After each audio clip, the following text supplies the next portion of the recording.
Hello everyone, welcome to Vision Study Hub. और आज हम लोग डिस्कस करेंगे कंस्ट्रक्शन चैप्टर को। तो कंस्ट्रक्शन चैप्टर में ही हमारा पहला लेक्चर है और ये इंट्रोडक्शन पार्ट है और उस इंट्रोडक्शन पार्ट्स में हम लोग समझेंगे बेसिक कंस्ट्रक्शन को। ठीक है, तो बेसिक कंस्ट्रक्शन से पहले कुछ बातें हम लोग पिछले क्लासेस से कर लेते हैं कि आप लोग कंस्ट्रक्शंस के बारे में एंगल बनाना आप लोग जानते हैं प्रोटेक्टर की हेल्प से या कंपास की हेल्प से, रूलर की हेल्प से, और लाइन सेगमेंट ड्रॉ करना, ये सारी चीज़ें आप लोग जानते हैं। कोई एंगल्स को ड्रॉ कर लेते हैं, क्वाड्रिलेटरल को ड्रॉ कर लेते हैं, पैरेललोग्राम्स बना लेते हैं आप लोग। तो ये जो क्वाड्रिलेटरल्स के फिगर्स हैं उसको आप लोग कंपास रूलर की हेल्प से एंगल्स और आर्क्स कट करके अभी तक आप लोग बनाना जानते हैं, समझते हैं और उसको बना लेते हैं बहुत ही ईजिली तरीके से। कुछ एंगल दे देता है कि 60 डिग्री का एंगल बनाइए, 45 डिग्री, 30 डिग्री, तो ये सब एंगल आप लोग ड्रॉ कर लेते हैं। किसकी हेल्प से? रूलर की हेल्प से, कंपास की हेल्प से, प्रोटेक्टर की हेल्प से। और ये सब चीज़ें आपके पास मौजूद भी रहती हैं और ये इसको कहा जाता है ज्योमेट्री। ठीक है, ज्योमेट्री के अकॉर्डिंग आप लोग इन बातों को समझते हैं कंस्ट्रक्शन को। अब उसी में एक स्टेप अहेड चलते हैं और क्लास 9th में हम लोग यहाँ पे कंस्ट्रक्शंस के कुछ बेसिक जो क्वालिटीज़ हैं, कुछ कंडीशंस हैं, कुछ कॉन्सेप्ट्स और थियरम्स हैं, उसको हम लोग समझेंगे कि क्या अगला स्टेप्स होगा और उसके अकॉर्डिंग क्या चीज़ें आने वाली हैं कंस्ट्रक्शन में। ये आपके लिए बहुत ही इंपॉर्टेंट भी है क्योंकि अब इसके बाद जब आप पढ़ेंगे अगले क्लासेस में तो वो सब इन्हीं के बेसिस पर वो सारी चीज़ें होंगी और इससे वन स्टेप अहेड ही आपको मिलते जाना है। तो ये उसी सीरीज़ का एक पार्ट है जो आप कंस्ट्रक्शंस अभी तक पढ़ते आए क्लास 6 से लेकर के अभी तक, तो उसी सीरीज़ का एक पार्ट है। तो इसको भी आपको बहुत ध्यान से समझना है और इन बातों को जानना है कैसे अब इनके अकॉर्डिंग आगे आने वाली बातें इन पे बेस्ड हैं, इन्हीं कंस्ट्रक्शंस पे। राइट है, तो यहाँ पर मैंने कंस्ट्रक्शंस फर्स्ट नंबर राइट किया है और ये टॉपिक है आपका कि to construct the bisector of given angle. कोई पर्टिकुलर एंगल जो है दिया हुआ है और उस एंगल का हमको बाइसेक्टर ड्रॉ करना है। तो मैंने यहाँ पे फिगर बनाया हुआ है कि एक बी पॉइंट है, यहाँ से दो रे ड्रॉ की जा रही है डिफरेंट डायरेक्शन में। एक रे है BC और दूसरी रे है BA।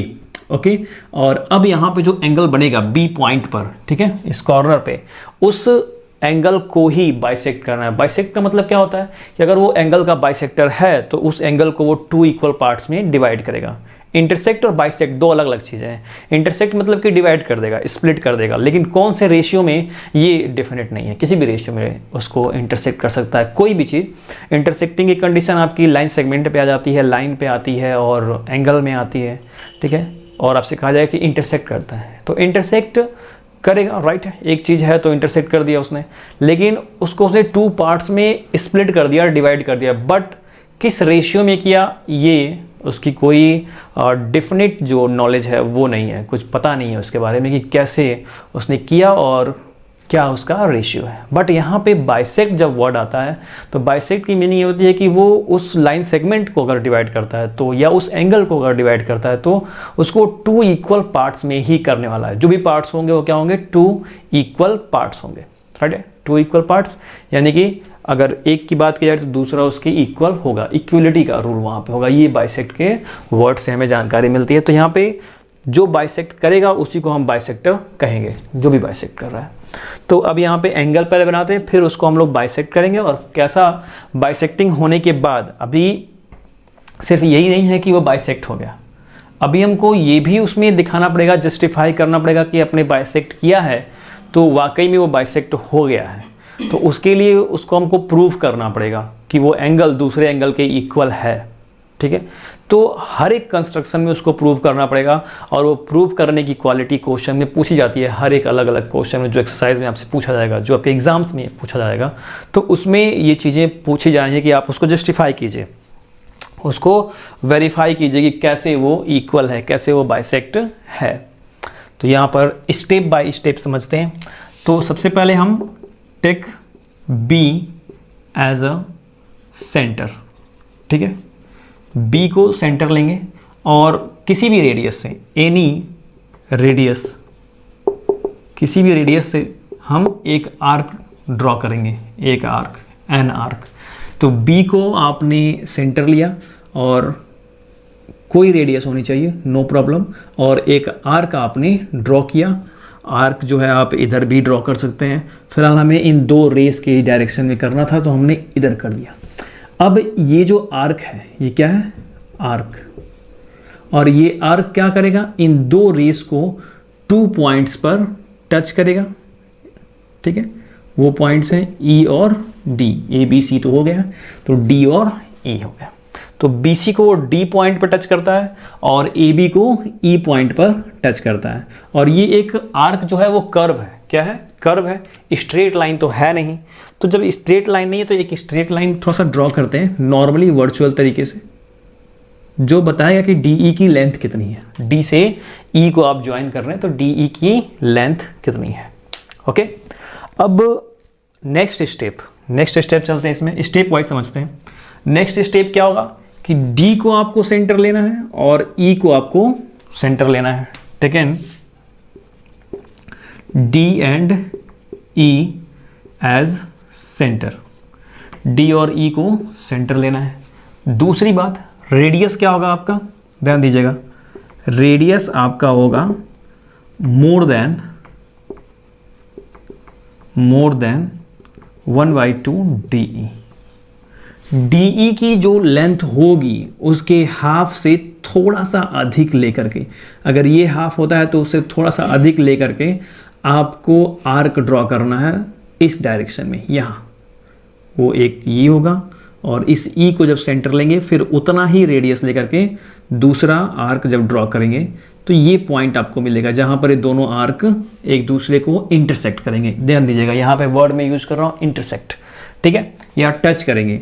अब आपको उसी पॉइंट से होते हुए बी से एक रे ड्रॉ करनी है। ठीक है, third number condition, third number steps, draw a रे थ्रू पॉइंट, और इस पॉइंट को नाम दे देते हैं जी। ठीक है, पॉइंट जी। ठीक है, फ्रॉम बी, कहाँ से, बी से, फ्रॉम पॉइंट बी। इस बी से हमने एक रे ड्रॉ किया जो कि इस जी से होते हुए जा रहा है, करेक्ट। अब ये आपका जो ये बीजी वाला रे है, ठीक है, यही आपका बाइसेक्टर है, रिक्वायर्ड बाइसेक्टर, यही क्या है आपका बाइसेक्टर। अब इसको जब जस्टिफाई करने की बात आएगी तो बहुत सारे स्टूडेंट्स यहीं पे आके स्टॉप हो जाते हैं कि जस्टिफाई कैसे करें। ठीक है, एंगल तो बना लिया, एंगल का बाइसेक्टर भी ड्रॉ कर लिया, जस्टिफाई कैसे किया जाए। जस्टिफाई ही इंपॉर्टेंट है इसमें। जब आप स्टेप ऑफ कंस्ट्रक्शन राइट करते हैं, स्टेप ऑफ कंस्ट्रक्शन आपने राइट कर लिया, मैंने भी यहाँ पे बहुत अच्छा स्टेप ऑफ कंस्ट्रक्शन नहीं राइट किया, ठीक है, प्रैक्टिकली तरीके से यहाँ पे कुछ बातें राइट कर दी गई हैं, जो बातें मैं इसमें मतलब पुटअप कर रहा था, राइट करता, जो बोल रहा था उन्हीं को मैंने नॉर्मल तरीके से लिख दिया है, बट लैंग्वेज में बहुत ज़्यादा इसको लॉन्ग नहीं लिखा है, आपको लिखना पड़ेगा स्टेप ऑफ कंस्ट्रक्शन में। बट इंपॉर्टेंट ये है कि जस्टिफाई कैसे करें, वो जस्टिफाई कंडीशन को मैं यहाँ पे शो करूँगा। तो वेरिफिकेशन के लिए ध्यान दीजिएगा, वेरिफिकेशन में करना क्या है आपको कि ई से जी को ज्वाइन कर दीजिए और जी से डी को ज्वाइन कर दीजिए, राइट है।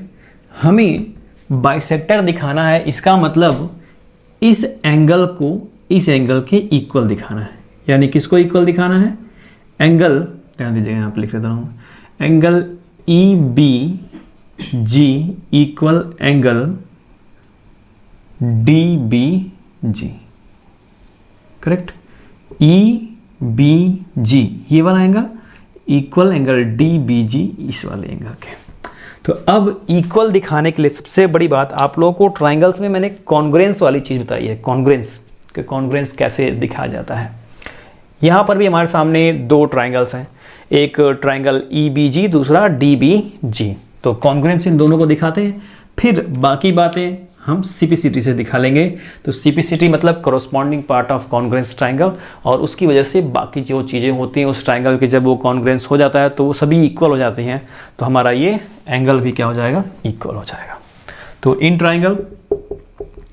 Triangle E B G and triangle D B G में, ठीक है, बी ई इक्वल, ध्यान दीजिएगा, B E equal B D, ठीक है, B E equal B D. तो ये आपने आर्क ड्रॉ किया था सेम रेडियस का, ठीक है, तो same arc bye same radius. ठीक है, आपने बी पॉइंट को सेंटर मान के इस आर्क को ड्रॉ किया था, तो ये चीज़ भी सेम होगी, ये भी सेम हो गई। दूसरी condition EG, EG equal DG, ये भी सेम वही condition, same arcs by same radius. ठीक है, आपने D को सेंटर मान के इसके हाफ से ज़्यादा लिया था रेडियस और फिर आर्क ड्रॉ किया था, फिर वैसा ही कंडीशन आपने E के साथ भी किया था। और third number condition BG equal BG, common है, दोनों ट्राइंगल में क्या है, ये कॉमन साइड है। और जब कॉमन हो गया तो ट्राइंगल EBG कॉन्ग्रेंस हो गया ट्राइंगल DBG से, कौन से रूल से, SSS रूल से। और जब ये कॉन्ग्रेंस हो गया तो इसके अकॉर्डिंग CPCT वाली कंडीशन आती है।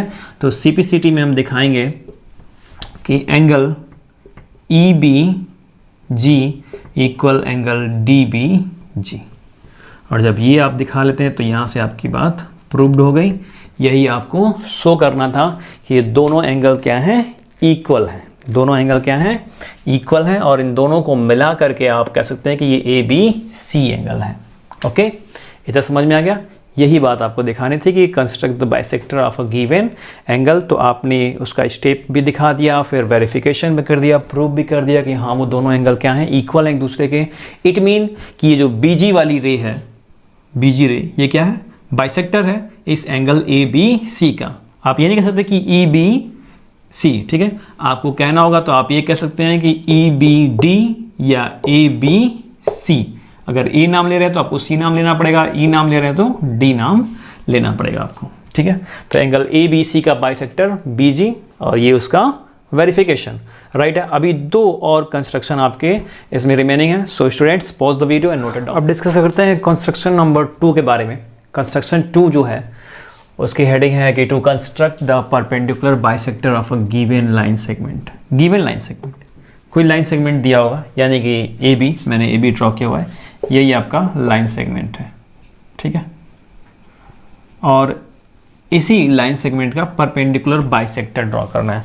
परपेंडिकुलर बाइसेक्टर का मतलब क्या, बाइसेक्टर का मतलब ये है कि वो उस लाइन सेगमेंट को 2 इक्वल पार्ट्स में डिवाइड कर दे। ठीक है, इजी। परपेंडिकुलर की मीनिंग क्या है, अगर वो डिवाइड करता है तो जहां पे वो AB को टच करता है, ज्वाइन करता है, मीट करता है, जो भी करता है, ठीक है, बाइसेक्ट ही कर रहा है वो, तो सीधी सी बात है कि जहां पे वो बाइसेक्ट कर रहा है, जिस पॉइंट पर वो टच कर रहा है, वहां पे वो क्या बनाए, 90 डिग्री बनाए इन ऑल डायरेक्शन, सभी डायरेक्शन में 90 डिग्री बनाए। फिलहाल यहाँ पे हमने एक और लाइन ड्रॉ की हुई है। ये तो लाइन सेगमेंट था, एक लाइन ड्रॉ की हुई है PQ, और ये PQ कैसे ड्रॉ हुआ है वो आप सभी को बताना है, मुझे डिस्कस करना उसको। तो आइए स्टेप वाइज इसको डिस्कस करते हैं। फर्स्ट नंबर, AB की जो भी लेंथ होगी, ठीक है, AB की जो भी लेंथ होगी, A को और B को, ठीक है, फिलहाल A से ही स्टार्ट करते हैं। A को सेंटर मानकर इस AB के हाफ से, हाफ AB से मोर देन, थोड़ा सा ज़्यादा, थोड़ा सा ज़्यादा, हाफ AB से मोर देन रेडियस लेकर के, क्या लेकर के, रेडियस लेकर के, ध्यान दीजिएगा। इस चीज़ को मैं यहाँ पे राइट कर रहा हूँ फर्स्ट नंबर स्टेप में। ठीक, हाफ AB से मोर देन क्या लेना है, रेडियस लेना है आपको। ठीक है, और उसके बाद आर्क्स कट करने हैं। ठीक है, डिफरेंट डायरेक्शन में। डिफरेंट डायरेक्शन क्या कि एक अपर और एक लोअर, ठीक है, A पॉइंट से। तो आप जब ड्रॉ करेंगे तो एक आर्क यहाँ पे कट होगा और एक आर्क यहाँ पे कट होगा। फिर वही कंडीशन सेम, आपको रेडियस चेंज नहीं करना है, रेडियस बिल्कुल भी चेंज नहीं करना है। अब आप B पॉइंट को सेंटर लेंगे, इसको सेंटर लेंगे आप B पॉइंट को, रेडियस आपका उतना ही, AB के हाफ से मोर देन। ठीक है, सेंटर आपके क्या होंगे, सेंटर आपके A और B दोनों होंगे, A एंड B, बहुत अलग अलग टाइम पे। ठीक, तो B से आप फिर आर्क कट करेंगे, वो आर्क यहाँ कट होगा और यहाँ। ठीक है, अब जब ये आर्क, दो आर्क यहाँ होंगे जहाँ ज्वाइन कर रहे हैं, वो एक पॉइंट हो गया, वो एक पॉइंट हो गया। इस पॉइंट को नाम दिया मैंने P और इसे नाम दिया मैंने Q। ओके, इस P और Q को ज्वाइन कर दिया मैंने, और ये P और Q ज्वाइन हो गए, और जहाँ पर ये AB को टच कर रहे हैं वो पॉइंट हो गया M। वो पॉइंट क्या हो गया, एम हो गया, करेक्ट। ये उसको इंटरसेक्ट कर दिया, डिवाइड कर दिया। बाइसेक्ट अभी नहीं कहेंगे, बाइसेक्ट नहीं कहेंगे अभी, इंटरसेक्ट हुआ है, ठीक है। इंटरसेक्ट हुआ इसका मतलब कि ये टच कर रहा है एम पे।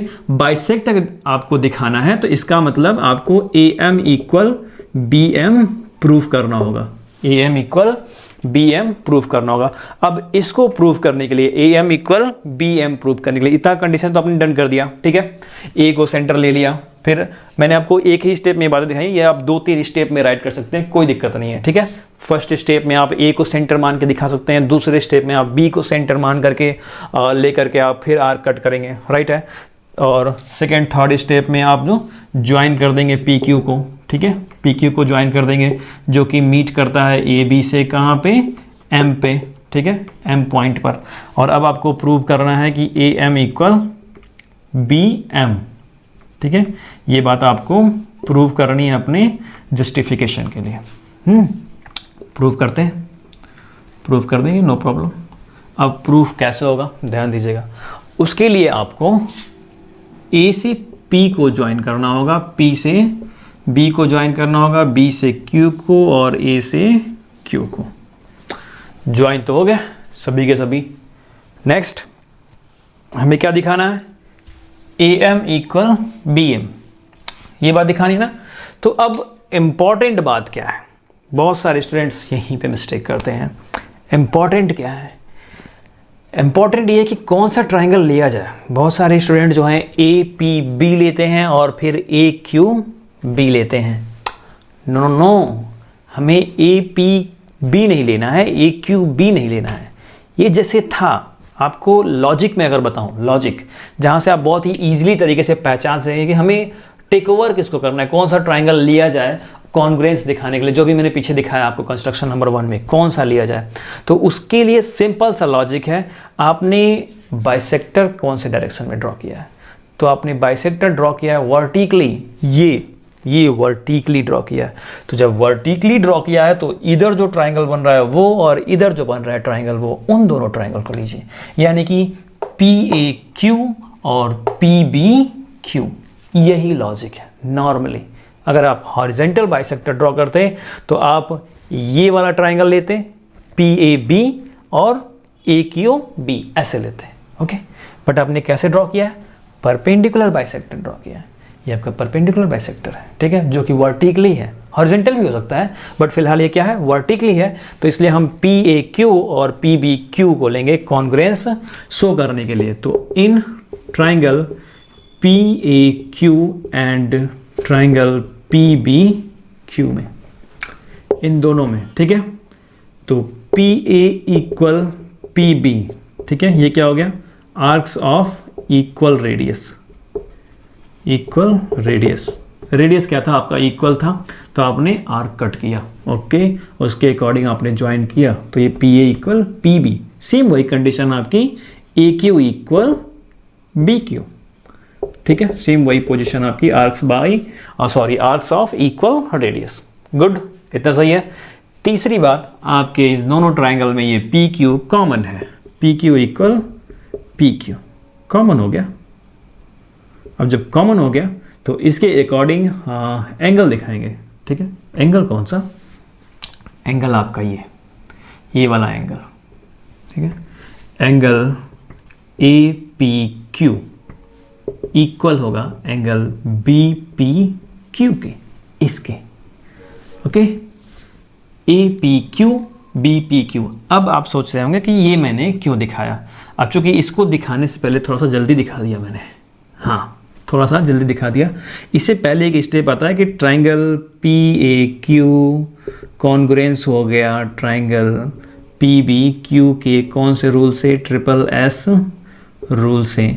और ये जो आया किससे आया, सिटी से, corresponding part of congruence triangle की वजह से। थोड़ा सा बहुत नज़दीक मैंने लिख दिया है, चीज़ें आपको बहुत अच्छे से नहीं दिख रही होंगी, फिर भी आपको समझना है। मेरे वर्ड्स पे ध्यान दीजिएगा, यहाँ आपको चीज़ें उतनी दिख नहीं रही, फिर भी दिख रहा होगा। लेट बी कि दिख रहा है, मान लेते हैं कि दिख रहा है, ओके। तो ये A P Q equal B P Q हो गया सिटी। इक्वेशन 1 मान लीजिए इसको, इक्वेशन 1 मान लीजिए। अब सिर्फ इसी से काम तो चलने वाला नहीं है, अब ये लिया क्यों गया है, ध्यान दीजिए, ये लिया इसलिए गया है कि अब हम लोग इस ट्राइंगल को लेंगे, triangle APM and triangle BPM, इसको टेक ओवर करेंगे, इन दोनों ट्राइंगल्स को, ठीक है। तो उन्हें लेते हैं, in triangle APM and triangle BPM, इसको लेते हैं, फिर करते हैं स्टोरी।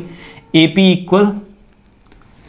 इक्वल BP, ठीक है, या PA जो भी आप लिख सकते हैं, लिख दीजिए PA इक्वल PB। क्या condition, normal Y condition, arcs of equal radius, good है, वेरी गुड। नेक्स्ट थिंग्स, ये PM जो है, ये PM से पहले ये एंगल आपका angle APM equal angle BPM है, टू इक्वेशन वन से, और फिर PM इक्वल PM, ये क्या है, कॉमन है, राइट। अब जब ये कॉमन हो गया तो इसके अकॉर्डिंग ये दोनों ट्राइंगल क्या हो गए, कॉन्ग्रुएंस हो गए। Triangle APM equal triangle BPM, कौन से रूल से कॉन्ग्रुएंस हो गया ये, साइड एंगल साइड, ठीक है, साइड एंगल साइड रूल से। ओके गुड, जब कॉन्ग्रुएंस हो गया तो अब सिपिसिटी की बात आती है। तो अब इस ट्राइंगल में AM है और इस वाले ट्राइंगल में BM है, तो AM इक्वल BM, कौन से रूल से, सिपिसिटी से। और जब ये इक्वल हो गया AM इक्वल BM, इसका मतलब बहुत ही इजी है कि ये जो PQ है, PQ is a bisector of AB line segment का क्या है, वो बाइसेक्टर है। PQ is the bisector of AB। Easy है क्योंकि PQ ही तो जा रहा है, तो AB को वो M पॉइंट पर टच कर रहा है, या यूँ कह सकते हैं कि इंटरसेक्ट कर रहा है, क्योंकि बाइसेक्टर तो तब होगा जब हम उसको AM इक्वल BM दिखा सकें, और AM इक्वल BM जब हमने उसको दिखा दिया सिपिसिटी से, तो इस कंडीशन के अकॉर्डिंग ये प्रूव हो गया कि PQ is a bisector of AB, right है। सो आप लोग नोट कर लीजिए ये सब। थर्ड नंबर कंस्ट्रक्शन है कि एक एंगल ड्रॉ करना है, और वो एंगल कितने का होना चाहिए, 60 डिग्री का होना चाहिए। किस पर, एक रे के इनिशियल पॉइंट पर, यानी शुरुआती पॉइंट से हमको क्या करना है, वहाँ पे 60 डिग्री का एंगल क्या करना है, ड्रॉ करना है। ये हमारा थर्ड नंबर कंस्ट्रक्शन है। अब ये इन्हीं 3 कंस्ट्रक्शंस के थ्रू आपका एक्सरसाइज में क्वेश्चन आएगा, इसी पे बेस्ड, ठीक है, इसी तरह के आप कह सकते हैं, इसी तरह के। ओके, तो इनके स्टेप्स को समझते हैं। तो स्टेप नंबर 1 कि ड्रॉ अ रे, एक रे ड्रॉ करेंगे हम, ठीक है, एक रे ड्रॉ कर लीजिए जो भी है AB, और रे का सिंबल भी बना देते हैं। ये हो गया आपका रे B और ये A पॉइंट, सही है। Second number step, take A as centre, ठीक है, एंड एनी रेडियस, किसी भी रेडियस को लेकर के, ठीक है, ड्रॉ एन आर्क, करेक्ट, एक आर्क आपको ड्रॉ करना है। तो आपने A को सेंटर लिया और एक आर्क ये ड्रॉ कर लिया, आर्क को थोड़ा सा और लंबा कर लिया, लंबा जितना भी हो जाए नो प्रॉब्लम, ठीक है, इतने से ही हमको स्टोरेज अपने रहना है। थर्ड नंबर, जो रेडियस आपने लिया है यहाँ पे सेकेंड नंबर पॉइंट में, जो रेडियस ले करके आपने इस आर्क को ड्रॉ किया है जिस भी रेडियस के थ्रू, ओके, वही सेम रेडियस आपको रखना है, और ये आर्क जो है इस AB को D पॉइंट पर टच करता है। कहाँ पे, D पॉइंट पर टच करता है, वेरी गुड। अब रेडियस आपका वही सेम होना चाहिए, ठीक है, जो जिस रेडियस से आपने ये आर्क ड्रॉ किया है रेडियस वही रखिए, सेंटर को सिर्फ चेंज करिए। किसको चेंज करिए, सेंटर को। और अब आप सेंटर रखेंगे यहाँ पे D को, और D को लेंगे आप सेंटर, ठीक है, और उसी रेडियस से आप एक आर्क ड्रॉ करेंगे, और वो आर्क इस आर्क को, पहले वाले आर्क को यहाँ E पॉइंट पर टच करेगा। कहाँ पर टच करेगा, E पॉइंट पर टच करेगा। और उसके बाद, ठीक है, थर्ड नंबर स्टेप्स में आपने क्या किया कि टेक D एज सेंटर, ठीक है, ऑफ सेम रेडियस, किसका, सेम रेडियस का, and draw an arc which touch same arc as point E पर टच किया, ठीक है। और फिर फोर्थ नंबर स्टेप्स, आपको इस ई के थ्रू ही ए से एक लाइन सेगमेंट ड्रॉ करनी है, ठीक है, और इसको नाम दे दिया मैंने सी। ये लाइन सेगमेंट क्या होगी, लाइन सेगमेंट नहीं, ये लाइन है, ये सी, ओके। और लाइन भी नहीं कह सकते, रे कह सकते, क्योंकि एक ही पॉइंट से स्टार्ट हो रहा है ना, और ये ए सी है, तो ये एक ए सी रे है। तो आपने फ्रॉम ए से through E draw another ray AC, okay. और उसके बाद ये आपका जो फिफ्थ नंबर स्टेप है, आप जब इसको मेज़र करेंगे, ये आपका जो आर्क बना है, तो ये एंगल आपका क्या हो जाएगा, एंगल BAC इक्वल 60 डिग्री। ये BAC क्या हो जाएगा, 60 डिग्री हो जाएगा। यही आपका रिक्वायर्ड एंगल है, रिक्वायर्ड एंगल, जिसके बारे में इस कंस्ट्रक्शन में कहा जा रहा था कि आपको 60 डिग्री ड्रॉ करना है। तो ये BAC कितना हो गया आपका, 60 डिग्री हो गया, डन है। अब ये हुआ कैसे कि आपने जिस रेडियस को लेकर के ये आर्क ड्रॉ किया था, ये वाला, ठीक है, ये आर्क जो ड्रॉ किया था, उसी रेडियस के साथ आपने इस पॉइंट को D को, जो कि इस आर्क द्वारा टच किया गया था B पर, यहाँ पे रख करके, और फिर उसी रेडियस के थ्रू आपने एक और आर्क कट किया जो पुराने वाले आर्क को E पॉइंट पर टच कर रहा है, और E पॉइंट से होते हुए मैंने A से एक रे ड्रॉ कर दी। और ये जो एंगल बन रहा है दो रे के बीच में, AB और AC के बीच में, यही क्या है, 60 डिग्री का एंगल है, ओके। वेरिफिकेशन की बात करें, ध्यान दीजिएगा। तो इस E से इस D को ज्वाइन कर दीजिए। ये क्या हो गया, ट्राइंगल AED, और ये ट्राइंगल AED एक इक्विलैटरल ट्राइंगल होगा। इक्विलैटरल ट्राइंगल कैसे, ध्यान दीजिए, इक्विलैटरल ट्राइंगल कैसे कि आपने जब आर्क ड्रॉ किया है, तो ये जिस रेडियस का था, उसी रेडियस कितना था आपका, AD आपका रेडियस था, ठीक है। इसी रेडियस के थ्रू आपने जो दूसरा आर्क किया है, तो ये जो AD है उतना ही आपका DE भी होगा, यानी AD इक्वल DE, ठीक है। और AD जितना था उतना ही आपका AE भी था, क्योंकि उतना ही तो आर्क ये भी कट हो रहा है, ठीक है, क्योंकि जब ये E पॉइंट पे कट हुआ है, तो ये जब टच हुआ है, तो ये AE भी क्या होगा, AD के इक्वल ही होगा। तो जब थ्री साइड्स इक्वल हो गई, तो क्या बना दिया, इक्विलैटरल ट्राइंगल। तो ये AED क्या हो गया, इक्विलैटरल ट्राइंगल हो गया। और इक्विलैटरल ट्राइंगल के इंटीरियर एंगल कितने होते हैं, 60 डिग्री के होते हैं, ठीक है। इसके एंगल कितने के होते हैं, 60 डिग्री के होते हैं। तो इस वजह से ये सभी 60 डिग्री के एंगल होंगे, करेक्ट है। तो जो आर्क आप यहाँ पे इतना बड़ा दिखा रहे हैं, वही आर्क आप यहाँ पे इतना छोटा भी दिखाएं, तब भी एंगल उतना ही होगा जितना आप यहाँ दिखाएंगे, जितना आप यहाँ दिखाएंगे, ठीक है। कितना भी बड़ा आप आर्क ड्रॉ कीजिए, उस दो रे के बीच में जितना टेंजेंट होगा, जो झुकाव होगा, वही एंगल होता है। तो आप चाहे यहाँ दिखाएं या यहाँ पे दिखाएं, एंगल 60 का 60 ही रहना है। तो इस इक्विलैटरल ट्रायंगल की वजह से ये प्रूव हो गया कि यहाँ पे जो एंगल बना था वो क्या है, 60 डिग्री का है। अब ये साइडें इक्वल कैसे हो गई, ठीक है, आर्क्स बाय इक्वल रेडियस के अकॉर्डिंग जो आपने आर्क ड्रॉ किया, तो वो साइड भी क्या होगी, इक्वल ही होगी। इन बातों को अभी मैंने पिछले 2 कंस्ट्रक्शन में जस्टिफिकेशन में दिखाया है, ठीक है। तो सेम उसी प्रोसीजर के अकॉर्डिंग, ठीक है, आर्क्स बाय इक्वल रेडियस के अकॉर्डिंग जो आर्क ड्रॉ हो रहा है उसकी लाइन सेगमेंट इक्वल है। तो ये इक्विलैटरल ट्रायंगल उस वजह से हुआ। और इक्विलैटरल ट्रायंगल के इंटीरियर एंगल 60 डिग्री के, तो इस वजह से ये एंगल 60 डिग्री का है। ये हमारे वेरिफिकेशन में हम इसको राइट करेंगे इस तरह से।